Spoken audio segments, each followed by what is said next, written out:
जय श्री महाकाल।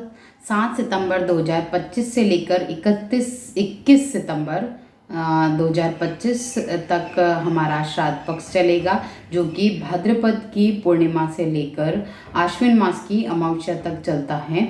और इस दौरान हम लोग हमारे जो पितृ रहे हैं, हमारे 3 पीढ़ी पूर्व के जो पितृ हैं, उनके तर्पणता के निमित्त हम श्राद्ध या पिंडदान आदि करते हैं। हम जो श्राद्ध करते हैं वो हमारे जो फोर फादर्स हैं उनकी जो पुण्यतिथि है, यानी उनकी जो डेथ एनिवर्सरी है, उस तिथि से लेकर, यानी प्रतिपदा या द्वितीया आदि उस हिसाब से करेंगे। ये डेट के अकॉर्डिंग नहीं होता, ये हिंदी तिथियों के अकॉर्डिंग होता है।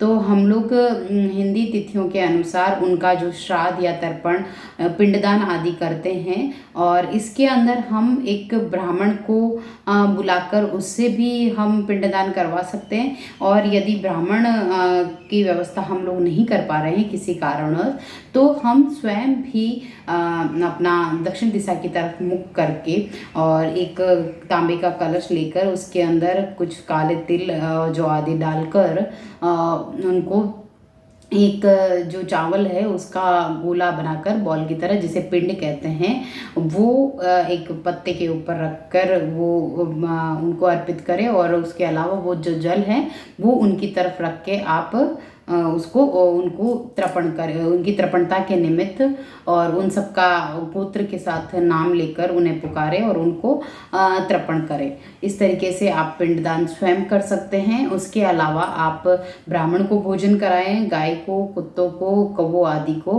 भोजन कराएं, क्योंकि इसमें जो जानवर हैं उनको भोजन कराने का विशेष महत्व होता है। साथ ही जो ब्राह्मण को भोजन जब हम कराते हैं तो इससे हमारे जो पितृ होते हैं वो प्रसन्न होते हैं और उनका आशीर्वाद हमें मिलता है।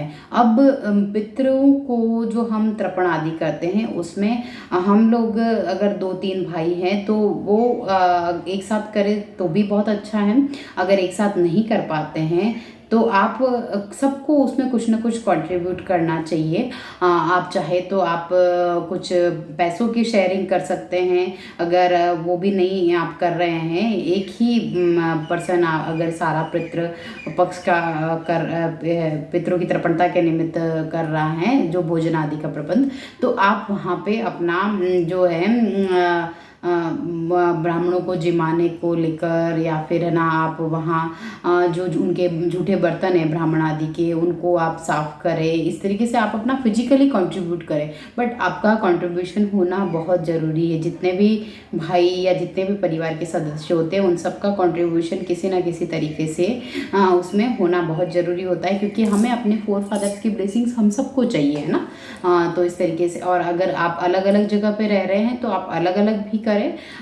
इससे आपको आपके पितरों का आशीर्वाद मिलेगा और आपका जो जीवन है उसमें बहुत ही अधिक आपको सुख का अनुभव होगा, क्योंकि हमारे जीवन में केवल देवताओं का आशीर्वाद या फिर हमारी जो मेहनत है, हमारा जो कर्म है, उसका ही रोल नहीं होता।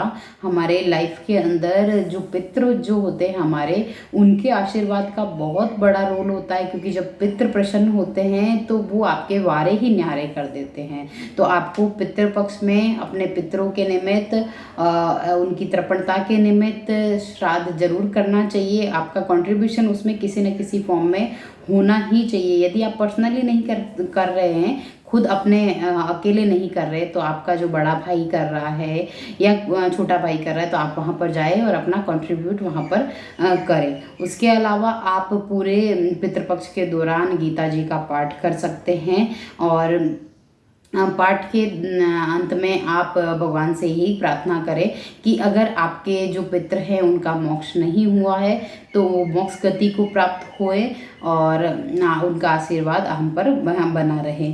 उसके अलावा आप पूरे पितृपक्ष के दौरान गौ को रोटी देने का जो नियम है वो बना ले। आप 2-4 जितने भी चपाती लेना चाहे वो ले, उसके अंदर बूरा चीनी और घी लगाकर गायों को दे। इससे भी आपके पितृ प्रसन्न होंगे। और जब आप गौ माता को रोटी देते हैं तो आप ये मन ही मन ये प्रार्थना करें कि हमारे पितरों का जो है तर्पण हो और उन्हें गति मोक्ष गति प्रदान हो। जय श्री महाकाल।